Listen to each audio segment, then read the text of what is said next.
রাইতের বেলা এতগুলা টাকা নিয়ে চলাচল করা রিক্স। আমি রাইতে একলাই রওনা হমু। দেখ কই আসি ওস্তাদ। সাবধানে যাস। দেন ওস্তাদ।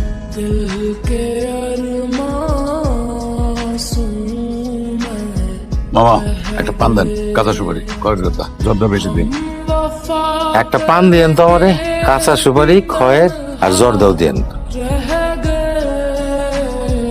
এই টাঙ্গি বুক কর। জি ওস্তাদ। আপনি কই যাইতেছেন? আপনি কি আমার চিনেন? আমার কাছে আপনার কোনো দরকার আছে? আপনারে আমি কয়টা কথা জিজ্ঞাসিলাম, উত্তর দেন। ভাতের হোটেলে তো আপনারা দেখলাম। কই যাইতেছেন? কুড়িগ্রাম।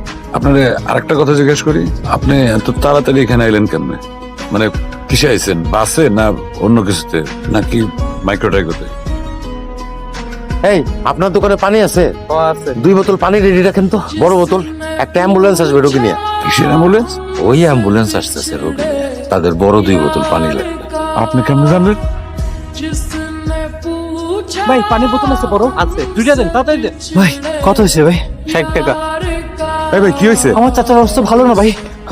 রোগীটা বাইসে যাবে, বাইসে থাকাটাই তো সব। আচ্ছা আমি আপনার একটা প্রস্তাব দিই। আপনি তো কুড়িগ্রাম যাবেন, আমি যাবো দিনাজপুর। আমার লগে চলেন, কোনো সমস্যা নাই, অসুবিধা নাই, কোনো ভাড়া দিতে হবে না। ট্রাকের সামনে বসে জার্নি করার আলাদা একটা মজা আছে। যদি প্রথম ওইটা থাকেন তাহলে বুঝবেন কেমন মজা, আর যদি অভিজ্ঞতা থাকে তাহলে মনে থাকবো। কি যাইবেন? চলেন। কোথেকে আইছেন? থাকেন কই? জি আমি ভবিষ্যৎ থেকে আসছি, 2033 সাল থেকে। আপনার কথা বুঝলাম না, কোথেকে আইছেন কইলেন? এইটা কত সাল? 2022। আপনি 2022-এ আছেন, আমি 11 বছর পর থেকে এসে বসছি।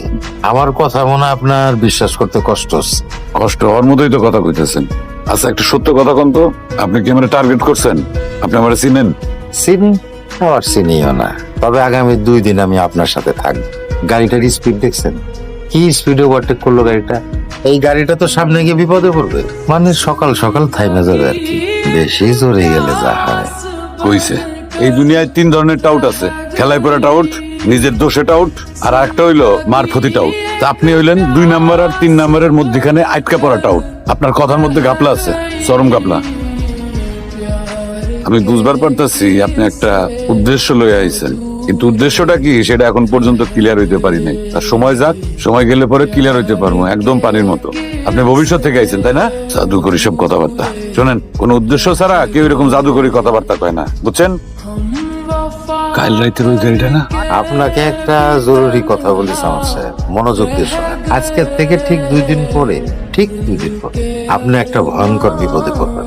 জীবনের ঝুঁকি